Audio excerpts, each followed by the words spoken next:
दोस्तों MIM ने एक प्रेस कॉन्फ्रेंस रखा था मुंबई के अंदर, जिसके अंदर वहां के अध्यक्ष फयाज अहमद को हटाया जाना था। लेकिन इसी बीच फयाज अहमद आते हैं और खुद से पार्टी छोड़ देते हैं और कहते हैं मुबारक हो तुम्हारा ये पद। इसके बाद वहां पर हंगामा खड़ा हो जाता है। आइए सबसे पहले फयाज अहमद का वो बयान देखिए, उसके बाद वो हंगामा भी देखिए और देखते देखते आप लोग इस वीडियो को लाइक करके चैनल को सब्सक्राइब भी कीजिए। देखिए। सभी साथियों को नमस्कार, अस्सलाम वालेकुम। मुझको अभी मालूम पड़ा कि मैं इस वक्त यहाँ पे अध्यक्ष नहीं हूँ, मैं लश्कर जी बन गया। कुछ दिन पहले इम्तियाज़ भाई मेरे पास आए थे। उन्होंने कहा कि भैया शर्त हमारी ये है, अगर सीट लड़ते हो तो पद छोड़ना पड़ेगा आपको, पद पे रहना है तो सीट छोड़ना पड़ेगा। मैं खामोश था, कुछ बोला नहीं। आज मजलिस को बनाने में असद साहब कहा था और हम एक कारमंदी के तौर पर काम किया। 10 साल से मैंने बाकायदा खुद कांग्रेस में होने के बावजूद वारिस पठान को चुन के लाया यहाँ पर। दूसरी मर्तबा जब उसको टिकट दी गई तो मैं टिकट मांगने गया था। असद साहब ने ऐलान कर दिया था, फिर मुझको मजबूरी के तौर पे वारिस पठान का साथ देना पड़ा और वारिस पठान के लिए असद साहब ने झूला मैदान में खड़े होकर माफ़ी मांगा कि जो भी गलतियाँ इसने की उसके लिए माफ़ी मांगता हूँ। उसके बाद से लेकर अभी तक 5 साल हो गया, वो देखने तक नहीं आया, झांकने तक नहीं आया। ये बात के सब गवाह हैं। और यहाँ पर मैं बम्बई शहर में डिस्ट्रिक्ट बनाया, तालुका बनाया, वार्ड बनाया।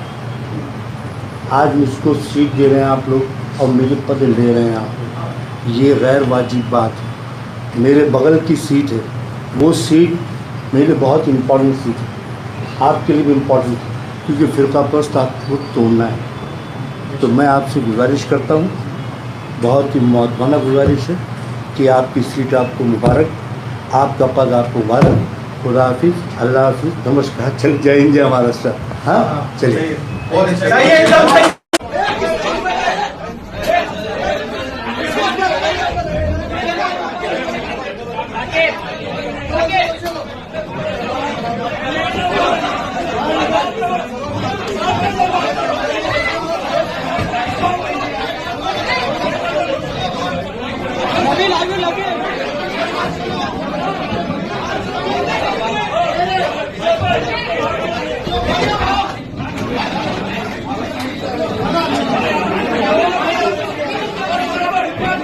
तो दोस्तों आप लोगों ने देखा फयाज अहमद के इस्तीफा देते ही किस तरह का हंगामा हुआ। इसी हंगामा पर सफाई देने के लिए इम्तियाज जलील ने एक लंबा प्रेस कॉन्फ्रेंस किया।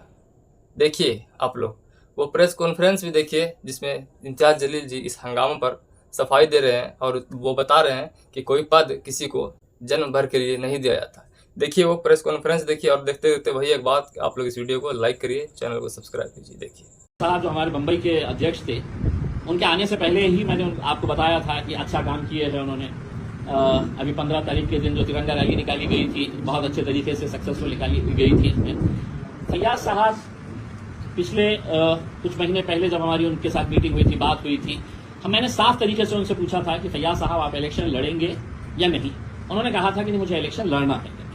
और अब जब ये बात फाइनल हो गई थी कि मुझे इलेक्शन लड़ना है, किसी भी हालत के अंदर मैं इलेक्शन लड़ूंगा, तब आप सोचिएगा बंबई छोटी तो कॉन्स्टिट्यूएंसी है ही नहीं उसमें, कि एक अध्यक्ष बंबई का अपनी कॉन्स्टिट्यूएंसी का इलेक्शन भी लड़ेगा और बंबई के ऊपर भी नजर रखेगा। तो हमने फिर है तो उनको ये बोले कि फैयाज साहब अगर इलेक्शन लड़ रहे हैं तो फिर ये जिम्मेदारी किसी और को दे देंगे, आप इसके लिए तैयार हैं। ये सब तय हो गया कि भाई ठीक है, अगर इलेक्शन लड़ रहे हैं तो हमने ये बोला है कि हम भी आके तो आपकी कॉन्स्टिट्यूएंसी के अंदर मेहनत करना शुरू करेंगे, वहां पे प्रचार सभाएं जो भी करने का है हम करेंगे उसमें। तो ये सब फाइनल होने के बाद कल तक हमारी अच्छे तरीके से बातचीत हुई, बलाला साहब से बातचीत हुई, असद साहब से बातचीत हुई। सब होने के बाद एन वक्त के ऊपर यहाँ पे आके इस तरह का, मतलब मेरे हिसाब से ये किसी भी मतलब एक राजनीतिक पार्टियों के अंदर ऐसी चीजें होते रहती है, लेकिन हम ये एक्सपेक्ट नहीं करते हैं कि मजलिस के अंदर, क्योंकि मजलिस का नाम ही जो है वो इत्तेहाद है, अगर यहाँ पे आपका पद ले लिए, अगर हमने पद लेके ये बोले होते कि नहीं आप इलेक्शन भी नहीं, ये इख्तियार किसके पास है? ये पार्टी के पास इख्तियार है या असदुद्दीन अवैसी साहब के पास इख्तियार है कि साहब नहीं, हम आपको पार्टी पोस्ट से भी निकाल रहे हैं, हम आपको टिकट भी नहीं देंगे। ये असद साहब बोल सकते हैं, लेकिन असद साहब ने खुद ने कहा कि नहीं, आप मुंबई का चेहरा है और हमारी नाक है, आप अगर इलेक्शन लड़ रहे हैं तो हम मेहनत करेंगे करके उसमें आपके लिए अभी से मेहनत करना शुरू करेंगे।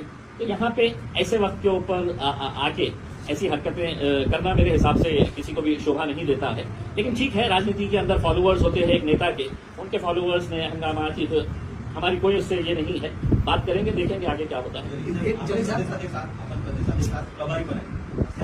2014 मध्ये बघितलं होतं, अभी बलाला साहेब ने बोले 2019 के अंदर माझ्या 2019च्या औरंगाबाद महानगरपालिकेमध्ये असे छुरे चाकवा आणले होते, पण 26 सीट्स आम्ही जिंकून आणले होते त्याच वर्षी। 26 हमने कॉर्पोरेटर चुना के लेके आए थे। तो ये चीजें होती रहती है। देखिए, कल के दिन है तो अगर असद साहब ने कहा कि इम्तियाज जलील अब तो महाराष्ट्र के सदर नहीं रहेंगे, मेरे 10-5 चाहने वाले होंगे, उन्हें भी नाराजगी होंगी कि साहब ने इम्तियाज जलील को कैसा लेकिन ऐसी हरकतें करना मेरे हिसाब से किसी के लिए भी, और पॉलिटिकली मेरे हिसाब से इस तरह की हरकत करना मतलब यह है कि आप पॉलिटिकल सुसाइड कर रहे हैं। किसी ने ठेका लिया है क्या? इम्तियाज जलील जिंदगी भर रहेगा, अहमद बलाला साहब है तो हयात जब तक जिंदा है वो हैदराबाद के एमएलए रहेंगे? नहीं। कल के दिन हो सकता है असद साहब कहेंगे कि नहीं साहब, अब आप नहीं, किसी और को, इम्तियाज जलील अब तुम नहीं लड़ेंगे, कोई और लड़ेगा करके। लश्करिया साहब, रईस लश्करिया साहब को एक मौका दे रहे हैं, उनका परफॉर्मेंस रहेगा तो कंटिन्यू, नहीं रहेगा तो रिजवाना आपा हमारे लेडीज विंग के हैं, उनको भी चेंज करना पड़ेगा। इसका मतलब क्या है कि मतलब हम लोगों ने ऐसा जाके है तो हंगामा करना? मेरे सवाल है कि आपने भी कहा कि मुंबई बहुत बड़ा है और इसलिए फयाज अहमद के बंदी इलेक्शन लड़ेंगे और रईस लश्करिया साहब को जिम्मेदारी दी गई, तो इसका मतलब ये भी निकला जा सकता है कि आगे रईस लश्करिया को आप टिकट नहीं दोगे।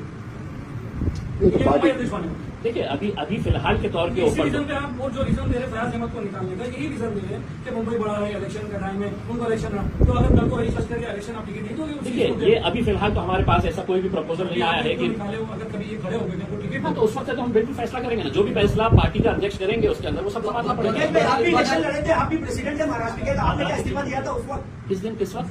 आप इलेक्शन एमपी का लड़ रहे थे, आप भी महाराष्ट्र का प्रदेश अध्यक्ष थे, आपने भी तो इस्तीफा नहीं दिया था। मैंने, सुनिए, मैंने दूसरे दिन है तो असद साहब को मैंने ये किया, ये असद साहब का बड़ापन है, असद साहब का यकीन है कि उन्होंने कहा था कि नहीं आपको कंटिन्यू करना है। मैंने उनको यही कहा था कि असद साहब, मैं अगर अपने गढ़ को अगर कमजोर करके पूरे महाराष्ट्र को मजबूत करने, तो असद साहब उसके लिए तैयार नहीं हुए थे। अब देखिए, मतलब कोई ये नहीं है सियासत के, आपको भी दिल पड़ा था लेने का था। देखिए, मैं रहूं या न रहूं, ये मेरा पार्टी का अध्यक्ष तय करेगा, ना तो कोई यूट्यूब चैनल वाला डिसाइड करेगा कि इम्तियाज जलील तुमने जानी चाहिए था करके। मेरा पार्टी का अध्यक्ष मुझे बोलेगा कि अभी निकल जाओ, आधे घंटे में इम्तियाज जलील रेजिग्नेशन देके है तो बिल्कुल है, एक मजलिस का सिपाही बोल के काम करेगा। 2019 में भी ये देखा गया था, चुनाव से पहले सदर बदला गया। 2024 में भी चुनाव से पहले जो है वो सदर बदल गया। तो क्या एमआईएम मुंबई के अंदर कमजोर नजर आ रही है आपको? 2019 में भी सदर बदला गया, 2024 में भी चुनाव से पहले जो है वो सदर बदला गया, इसकी वजह क्या है? देखिए, अगर मैं आपको क्लियर बता रहा हूं, एक बार फिर से दोहराता हूं, अगर फैयाज साहब हमसे ये कहते कि नहीं मैं इलेक्शन नहीं लड़ रहा हूं तो हम नहीं बदलते। आप मुझे ये बताइएगा कि मुंबई की एक कॉन्स्टिट्यूएंसी के अंदर इलेक्शन लड़ना और पूरे मुंबई को संभालना, ये दोनों चीजें मुमकिन है क्या? वो तो न मेरे से मुमकिन है न किसी से भी मुमकिन है। हम कोई सुपरमैन नहीं है कि नहीं साहब मैं मेरा लड़ते हुए है तो मैं पूरा मुंबई देखूंगा करके। तो अगर चेंज हुआ है तो उसके अंदर आप ये कहेंगे कि नहीं साहब जो बना है उसको बने रहने देना चाहिए करके। पार्टी का फैसला है, आपको कबूल करना है, बस खत्म। बाइकल्ला के आधार वारिस पठान 5 सालों से हेड ऑफिस नजर नहीं आए और न उनकी विधानसभा में कोई ऑफिस बनी हुई है। क्या बाइकल्ला से वारिस पठान फिर चुनाव लड़ेंगे? क्या पार्टी तय करने वाली? 2014 में वारिस पठान क्यों मौजूद नहीं है? क्या वारिस पठान की हड्डी नहीं, देखिए आज के दिन हमने बाकी भी तो बॉडी है, कौन है? पठान तो मेन है। नहीं, देखिए यहाँ पर पूरे बॉडी में मेरा सवाल है, मेरे सवाल का देखिए जवाब बारिश पठान के पास कोई ओहदा नहीं है। आप मुझसे ये भी पूछेंगे कि साहब आपके 2 एमएलए हैं, वो 2 एमएलए ने भी आना चाहिए था, वो बैठना चाहिए था, ठीक है ना? देखिए, अगर पार्टी ने अगर तय करी, अगर असद साहब ने तय करे कि वारिस पठान लड़ेगा, इम्तियाज जलील नहीं लड़ेगा, वारिस पठान औरंगाबाद से लड़ेगा, तो पार्टी को कबूल करना पड़ेगा उसने, मुझे कबूल करना पड़ेगा उसने। अब ये मत वो करिएगा साहब कि नहीं वो क्यों नहीं आके बैठे हुए है करके, ये साहब के जैसा बोलने के हिसाब से नहीं साहब आपने छोड़ देना चाहिए था करके।